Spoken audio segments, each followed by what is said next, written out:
Praise lord. దేవుడికి మహిమ కలుగునుగాక. ఈ విపత్తులలో ప్రార్థన అండి. దావీదు మహారాజు అయినటువంటి దావీదు కీర్తనలో ఎంత చక్కగా వివరిస్తున్నారు తెలుసా. ఆయన రాజు అయినప్పటికీ తనను తాను ఎంతో తగ్గించుకొని దేవుడికి మొరపెట్టే విధానము ఒకసారి మనము కూడా ధ్యానం చేసుకుందాం. నేను నీ భక్తుడను కనుక నన్ను మృత్యువు నుండి కాపాడుము, నిన్ను నమ్మిన దాసుడను కనుక నన్ను రక్షింపుము.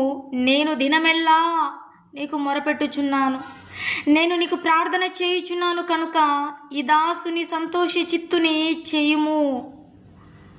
ఎంత గొప్పగా మాట్లాడుతున్నాడండి, ఎంత గొప్పగా అడుగుతున్నాడు.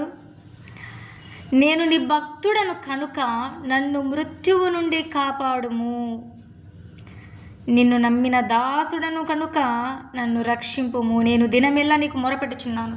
నేను దాసుడను అని దావీదు మహారాజు తనని తాను ఎంతగానో తగ్గించుకుంటాడు. బైబిల్ అంతటిలో కీర్తనల్లో మనం చూస్తే దావీదు ఎంతగానో ఆయన ఒక రాజు, ఒక సింహాసనానికి ఆసీనుడైనా కూడా, ఇక్కడ ఈ లోకంలో పరిపాలకుడైనా కూడా దేవుడి సన్నిధికి, దేవుడికి లోబడి ఆయన ఎంత అద్భుతంగా జీవించడం మనకు అర్థమవుతుంది. చాలామందికి దావీదు మహారాజు అంటే ఎంతగానో ఇష్టం. అందులో కీర్తనలు చాలా అద్భుతంగా ఉన్నాయన్నమాట. దేవుడికి మనల్ని ఎంతగానో సన్నిహితంగా చేయడానికి ఉపయోగపడతాయి. దినమెల్లా నీకు మొరపెట్టుచున్నాను అంటున్నాడు. నిజంగా దినమెల్లా మొరపెట్టు వాడికి ఏ కొరతైనా ఉంటుందా?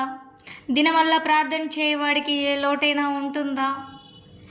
దినమెల్లా దేవుడితో సహవాసం చేయు వారికి ఏ కొదవైనా ఉంటుందా? ఏది కూడా. బహుశా ఉంది అంటే దేవుడు ఇంకా అతన్ని అధికంగా ప్రేమిస్తున్నాడు, బలపరుస్తున్నాడు, ఇంకను శక్తిమంతునిలాగా చేయుటకు ఆయన సంసిద్ధుడై ఉన్నాడని మనము విశ్వసించాలి, నమ్మాలి. దేవుడి సన్నిధిలో ఎంత తగ్గించుకుంటామో అంత హెచ్చించబడతామండి. నువ్వు ఎంత హెచ్చించబడినా దేవుడి సన్నిధిలో ఆయన ప్రేమ యందు బలహీనుడవై నిన్ను నీవు తగ్గించుకున్నప్పుడు దేవుడు నిన్ను బలవంతుణ్ణి చేస్తాడు. ఈ లోకంలో గొప్ప బలవంతుణ్ణి చేస్తాడు. మన ప్రార్థనను ఆలకించి మనకు అతి సమీపంగా ఉండువారని మాట.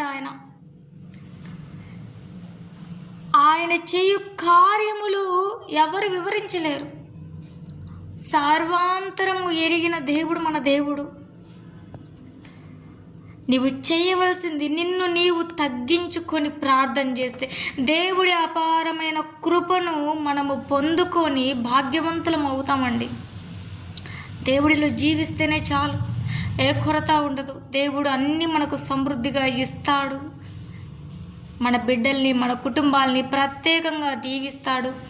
ఆయన కృపతో, విశ్వాసముతో మనల్ని నింపుతాడని మనం విశ్వసిద్దాము. మన ప్రార్థన చేస్తాము. దేవుడు మనకు ఖచ్చితంగా మన మొర ఆలకించును. ప్రభు నా మొర వినెను, నా వేడుకోలును ఆలింపుము.